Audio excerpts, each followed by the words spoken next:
Everyone. Happy Thursday evening. I know I'm running a little late. It's my time right now. Start time is 7:34. That's more for me than it is for you. See where we're at. I'm Doug Wilkerson with Central Christian Center here in Joplin, Missouri, and also Saturday Night Live Life Recovery Ministry. Our Saturday night ministry, we're meeting live in person. We're going out in the same airwaves that we're doing this broadcast on the 5 different platforms that we have, YouTube and Facebook. So, hey, if you like what I say today, or if it inspires you, get an idea, uh, put like on there, make a comment. If you have a question, ask a question, see if I can answer it, and also share if you think it's good information. I'm doing part two of a talk that was started last week, and that was on how to deal with anxiety scientifically and biblically, and also how to use the neurocycle to manage and reduce anxiety, part two. So, anyway, I'm going to review a little bit. But before I get into review, I want to make a couple of statements about today's topic, and that is we need to be our own thought detectives. Have you ever thought about that? Being our own thought detectives. Hey, if we don't work on our thoughts, who will? Well, we have some people that try to control our thoughts and maybe even legislate our thoughts, but actually, that really is not very effective. We really need to clean up our own messiness that we have in our mind, in our brain. We need to mind build. And what does that mean? That means we need to construct our thinking, our mind, in the way that we want it to be. You know, most of us have been our brain and our mind has been built by others, starting before we were even born. Some believe to throughout birth, and those people around us, information we've picked up.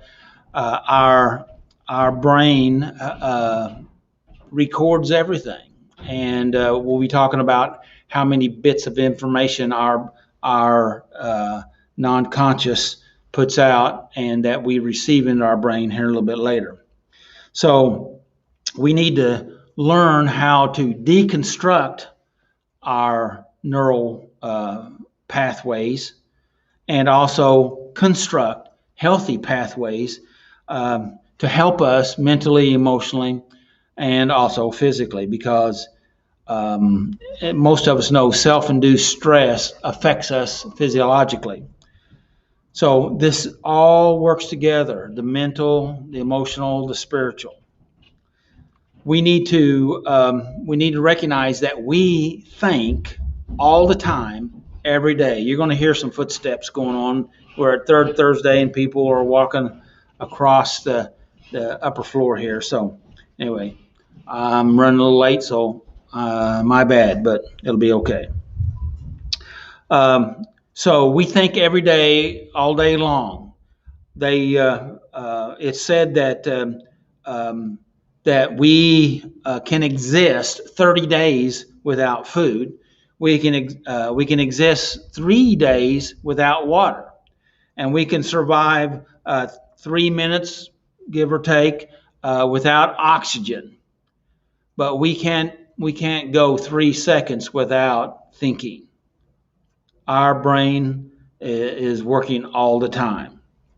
So that information that I said that I was going to give you, according to neuroscience, and I don't know how they figured all this out, but hey, they've got it documented that the human body sends 11 million bits of information per second to the brain for the brain to process.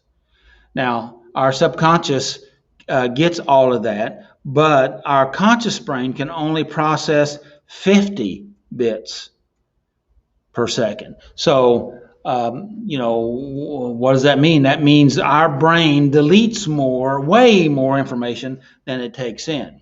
It's aware of everything, but it has, so that we don't go overly crazy, it has to delete down to that 50 bits per second. It's a lot of information, even the 50 bits, if you stop and think about it. So we must learn how to direct our thinking in a healthy way, because that will improve our life. As I always said, make healthy choices, right? So anxiety is a big topic, and I've got a lot of information to cover, so I need to hurry here. What does the Bible have to say about it? I touched this a little bit last week. The Bible talks about anxiety and being anxious. And it's said that there's 365 times that the Bible refers to fear not or being anxious, those type of things. So it's talked about a lot in the Bible. The scripture that I refer to a lot, and I'm going to touch a little bit of it today, is out of Philippians 4:6, and it says, do not be anxious about anything. Now, that almost sounds kind of like a command. And in fact, is that possible? Is that possible for you? Is it possible for anybody? Well, if it is, what do I have to do to get myself into that place? Some might say. I want to be in a place where I don't have any anxiety, any pressure, that I have any stress or worries. Well, the fact of it is, there's no such place, okay? We have to learn how to deal with the stress. We have to learn how to address the anxiety. And there's nothing wrong with having some anxiety, but it's what you do with it. It's how you address it. Jesus told us that in this world there'll be many trials and tribulations, but don't worry, he'd overcome them all, and he wanted to help us in that process. So it's not what happens to us, it's how we respond to it. I use that a lot because it's very critical. So this scripture could leave us kind of in the dark, but the fact of it is, instead of a command, listen to this. I want to back up a couple of scriptures, and I touched on it last week out of Philippians 4:4. It says, rejoice in the Lord always. And I say again, rejoice. Okay? Now this, instead of telling you what not to do, here he started off the passage with telling you what to do. So you need to take this down as a rule for better living, and that is you are more in control of what you do than what you don't do. So we need to practice what we want instead of trying to practice what we don't want. Does that make sense? We've talked about that in the past. So it goes on to say in verse 5, it says, and let your gentleness be presented to all. We choose what we want to have represented. And then he goes on and says, and the Lord is near. That means God is near. And if God is near, if the Father is near, then you don't have a lot to worry about. And that's what this scripture is really meaning. So it's almost conversational instead of a command. Hey, you need to shift your thinking around and put your thoughts in a particular place instead of on worry, instead of on anxiety. So I said there was 4 things that scripture pointed out, Philippians 4:6-9, and that I'm going to give you the 4 points here. The first one was pray. The second one was petition. The third one was being thankful. And the fourth one down in verse 9 was on practice. You have to practice what you want. You can't practice what you don't want, because if you practice what you don't want, you get what you practice. Think about that. So the neural cycle, and we'll go back and talk just a little bit about that a little bit later, because we're going to take the neural cycle and line it up with that scripture. The neural cycle helps us to perceive anxiety. Now, this is the science aspect of dealing with anxiety here. So the neural cycle helps us to perceive anxiety. And anxiety is a response to something that's going on. It's a warning signal. So it doesn't mean that something's bad with you. That means your unconscious, your non-conscious is sending up a signal saying, hey, we need attention here. There's something going on. So you need to see it as a positive thing that causes you to go into a positive reaction instead of a negative thing and feel guilty and bad about it, or maybe even shameful. So this neural process here helps you to go ahead and go through, help you to process through it, just like that scripture did. But we'll tie it together here in a minute. Everybody experiences levels of anxiety from time to time. We have stuff that builds up regularly in our life if we're not careful, and if we don't manage it, we will have occasions of anxiety. Now, so what we have to do is we have to manage our own mind. We have to manage our brain. We need to manage our anxiety. All right, and we can do that if we choose to. You may need to learn some tools. I'm giving you some tools. I gave you some tools last week. I'll give you some more tools this week. Hopefully, you can grasp that. Dr. Carolyn Leaf, this is her information, and it's if you want to look at her podcast that she talked about this, that was episode 286. Okay, 286. So, however, we need to be willing to step into this and manage this stuff. Okay. This mind stuff, this brain stuff, because if we let it build up on us, it can, and it does overwhelm us. It can intrude in your life. It can affect your life in a negative way. It can sap the mental and emotional and physical strength right out of you. The key word on all of this is management. You have to manage. Life is about management. We are adaptable people. God made us adaptable, but we have to choose to step into these things of life and manage them. So,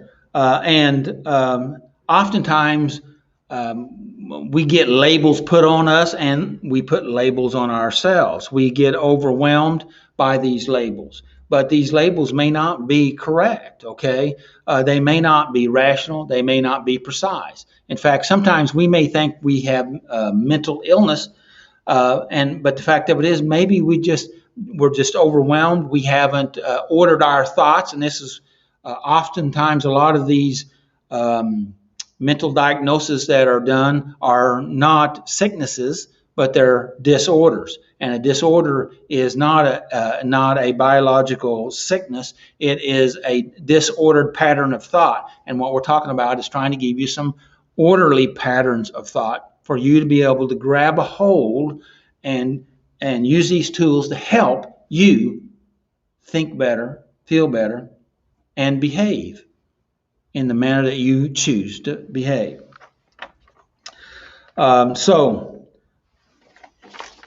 And if we do this, then life is better for everyone involved.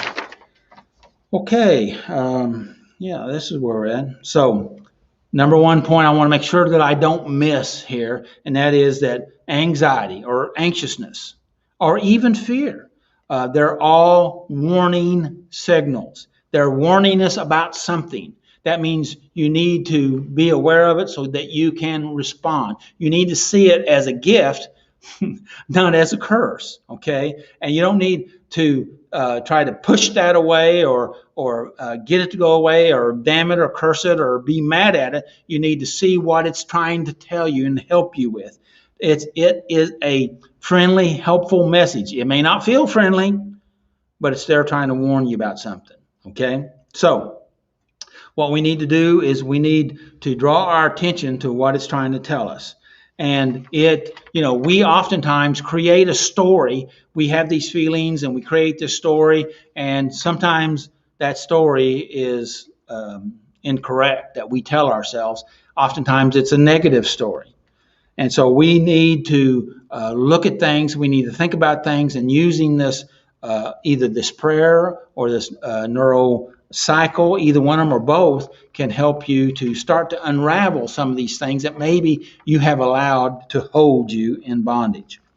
So the neural cycle, I'm going to give you the neural cycle. I touched on it last week, but we'll try to go through it real quickly right now because I know I've been on here quite a while. So the neural cycle, it's 5 steps to de-stress and self-regulate technology. It is a 5-step to de-stress and self-regulate technology. Okay, I want to make sure that I got that title read out of there, and we can use it on any issue, at any time, at any place, and all you have to do is you have to use it. You have to employ. A tool is only as good as the person that uses it. Okay, all right. So we need to use this tool. All right. Now, the first thing this is Dr. Leaf's material, a Christian neuroscientist, and she's been studying this for over 30 years, 35 years, I think, and that she has done her own scientific research to back up some of this information. And so she starts off by saying, first thing you really need to do is you need to work on calming your brain down, okay? And she gives you a technique to try to do that. I don't know if you've heard, but breathing really can affect how your brain works, because oftentimes we need to get oxygen in so that we're able to breathe. And when you begin to get that oxygen in, it releases different chemicals in our system to try to help us. And this is her system, she says, to do. I don't know all the whys. I know some of them, but we're not even going to go into the ones I said, but I'm just going to give you the system. The first one is that she recommends that you breathe in to the count of 5 through your nose, and you exhale through your mouth to the count of 11. So you go 5, 1, 2, 3, 4, 5, 6, 7, 8, 9, 10, 11. The long exhale, actually, your heart responds to that. It lowers your blood pressure. You breathe in quick, and it can push your blood pressure up a little bit. But then when you exhale a long time, that slows your blood pressure down. So you do that 3 times, 45 seconds, a couple of minutes, and then you go into the 5 techniques. Okay, I'm going to give it to you real quick. I'd like to do the breathing with you because I kind of need it, but I can't talk and breathe at the same time. At least I have a hard time doing that. So first one is gather your awareness. So you gather your thoughts. You get your thoughts. You get your thoughts about your emotions, about your physical feelings, what you're feeling emotionally, what you're feeling physically. You gather your thoughts, what your body's trying to signal you, okay? What your emotions are trying to signal you. What, you gather your awareness on your anxiety, your pain, your discomfort, the things that are going correctly, the things that are going incorrectly. Now, this is a wide area. You can narrow it down on a specific area of gathering. And she says you only need to do this for 30 to 45 seconds, okay? So it's a quick grab. In fact, she doesn't want you to obsess on the anxiety, because she says you don't need to practice that. You just touch it for 30 seconds to a couple of minutes, but you don't obsess on it. You don't stay on it. You touch it and then you use that to go as you go on. But you do not judge yourself about what you're gathering here. You're just gathering information. It's not about judgment. Okay? So go forward. 2, reflect on how you feel, okay? Reflect on what you've gathered in. And then you ask yourself questions about what you've gathered in. You ask, you answer. When you ask yourself a question, your brain will respond, okay? Because it will try to answer you. And if you're open to your mind and to your spirit, it begins to try to lead you and guide you into that truth. Does that sound like a scripture? It is. And so we ask, answer, and discuss. You have a mental discussion inside yourself, inside your brain, because you have multiple brain areas, and you have 2 hemispheres, and different parts have different information. It sounds strange, but that's mind science. So we reflect on what we're thinking, what we're feeling, why. You ask yourself why, and you start to search out the answer. But you only do this for about a minute or so, okay? All right, so then you go into number 3, all right? So the first step is you gather in your awareness. Number 2, you reflect on it. Number 3 is similar to number 2, but after reflecting, you take what you're reflecting and you write it down. Now you're writing down what you're feeling, why you feel it, you're doing a mental download. It's kind of like you're just putting it down there. It's messy. It's not in order. It's not spelt right. It's not punctuated. You're just trying to get it from your brain on the paper, those thoughts, those ideas, those concepts, what's going on, and you're just a few words, and it may be like a cloud picture, and you're not trying to organize it. You're just trying to get it down because you've tried to get underneath the surface thought of your brain, so you're trying to get into your conscious, your non-conscious, so that you can begin to see what it is that's swirling around in your head. Okay, so number 4, so write it down. It's messy. Number 4, recheck what you've written down. Now you're starting to try to bring some order and make sense of what you said, and you're looking for patterns. You're looking for what patterns that you said, anxieties, triggers. You're trying to see maybe things that you have used in your thoughts to cope with different anxieties, things like that. So you're taking a thought moment and working through that, and all this, and trying to figure out what the reason for all this pent up anxiety. And you're writing it down. And again, you only take just a few minutes to start to do that. I know it. People like to be more thorough, but this is not just a one-day job, okay? But every time you go through it, it's good. In fact, there's new research that says that after a time of hard concentration, a period that you're really in deep concentration, it's better for you to stop and take at least a 10-second break to let your brain to breathe, so to speak, and come back into hard concentration. It says you learn better, you learn faster, and you remember longer by using that process. Just some new information I got this last week. So, and when you're doing this recheck and you're writing, you start to see, well, this is why I was snappy. This is the reason why I raised my voice. This is why I reacted that way. And you start to see these patterns. And then you can begin to say, then you're into step 5, because then in step 5, now you're trying to, it's active reach or taking action. In other words, you're designing what it is that you want to do. This is what I've done, but that's not what I want. I prefer to do this. This is what I want to do. So you start to think about how you want to feel, the actions you want, and choosing where you want to go, instead of letting all these negative thoughts and emotions push you around and take you where they want to go. Do you know what I mean? Does that make sense? Okay, so that's the 5 steps. I'm just going to touch them real quick here just to help you know them. And so here we are. Number 1 was gathering your awareness. Number 2, reflect on what's going on. Ask, answer, and discuss. Number 3 was reflect. Write it down. Reflect, and then write it down, and then recheck it. Okay. Number 4, and then practice what it is that you want to do. Okay. Don't practice what you don't want to do. Practice what you do want to do. And that practice is out of Philippians 4:9 there. It says, what you've seen and heard and seen in me, do. Okay. In other translations, it says practice these things. Okay.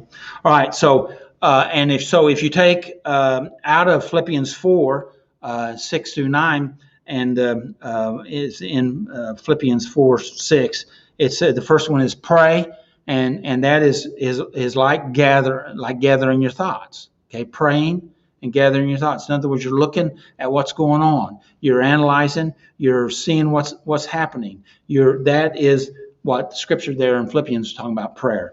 2 was petition, and in the neuroscience, Carolyn Leaf's information in the neurocycle, it says number 2 was reflect, ask, answer, and discuss. And that in the scripture was petition. Okay, that was, you're trying to get your focus on where you're at, what's going on. So and in the neuroscience was ask, answer, and discuss. Number 3 was be thankful. That was that was right out of Philippians 4:6 is be thankful. And step 3 and step 4 in the neural cycle is to reflect and write down and then recheck. And in being thankful is you're seeing what God has done, where you're at, what's going on your life, and in the neural cycle is you're reflecting on it, you're looking at it, you're seeing the good and the bad, and you're trying to organize it, and you're making a plan to go into the next one.